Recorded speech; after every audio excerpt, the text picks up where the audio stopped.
What we're going to look at in this next chapter is particle systems in Unreal. So I've got myself a simple scene here. It's basically a nighttime scene.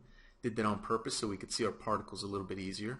And we've got a fire effect here from the Effects Showcase demo. And if I look at this, if I click on it and look at the details panel, you can see that I've got my particle system over here.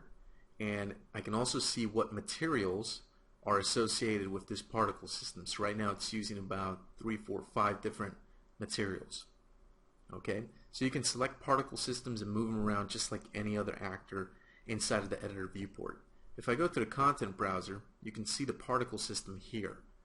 If I go ahead and double click on this particle system, it's going to open up an editor window, and this editor is called Cascade. And Cascade is Unreal's built-in system for creating particle systems and effects. So it's pretty cool, very powerful and robust, and it's actually pretty simple and straightforward to use. May look kind of weird at first when you look at it, but it's not that bad. So up here you have the main menus, pretty standard like in most Unreal Editor windows. We've also got the main toolbar up here so we can save our particle system. We can click on Find in Content Browser, and that'll take us to the content browser. We've also got the Restart Sim. If I click on that, the simulation is going to restart for this particle system. Then we have a Restart Level. It basically does the same thing with one key difference. If I hit Restart Level, the particle system that's inside the actual level file will restart. So if I need to see how something looks with, environment stuff, you may want to use that Restart Level. Shortcut for that is spacebar, by the way. We've also got the ability to undo and redo. We've got this thumbnail feature as well, which is really cool. If I look in the content browser, you can see I've got a thumbnail with a particle effect. If I want to, for example, I can zoom in on this guy, look at it really close, click on the thumbnail button, and when I go back to the content browser, the thumbnail will update, showing me a brand new thumbnail that I just took. So it's basically like taking a snapshot with a camera of your particle system. Then we have the bounds button. This lets us see the bounds of our particle system. We've also got the origin axis in case you want to see where the actual pivot point of this particle system is. A little bit hard to see with the really bright fire, but if you look carefully you can see it's right there. It's the X, Y, and Z widget. We also have the ability to change the background color. So if you're doing particles that are hard to see against black, or it's too dark, you can change the background to a lighter color to be able to see that.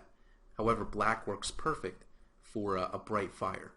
Then we have our level of detail tools up here in the top right, and these allow you to do levels of detail and different lots for the particle system, which optimizes the particle system. That's more of an advanced topic, not going to go over that right now. I may do in the future follow-up video for that. Right now let's just move on. So we've got the viewport over here, which you've been seeing me work around in, and it works just like a viewport in the regular Unreal Editor.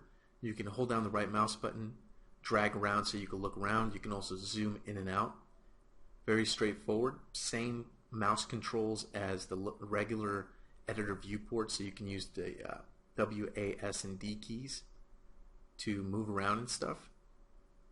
So pretty cool.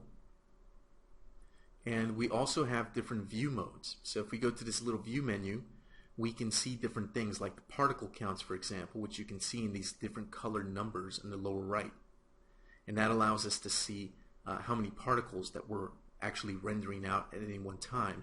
We can also change the detail mode and the view mode. So right now we're in lit view, but we can switch to a wireframe so you can see the actual particle billboards of the particle system, which is very useful for debugging or setting up your particle system. We can also see the shader complexity. Green are areas that are very cheap to render. Red areas are areas where you have a lot of overdraw and more expensive to render. So you want to keep the red to a minimum, but red isn't necessarily bad, so you're not trying to get rid of all the red. And we'll talk more about that in a future video when we start getting into more advanced particle systems and stuff like that. Then we have all these other options over here. For example, we can turn on a grid. If you feel that you need to see a grid in order to have a better kind of spatial understanding of the viewport, you could. Sometimes it comes in pretty useful. We have this time menu over here that lets you do something pretty cool. We can pause and we can play the simulation of the particle system. So we can actually pause it and have a look at it. We also have this real-time button, and you can control that real-time button with the shortcut Control R.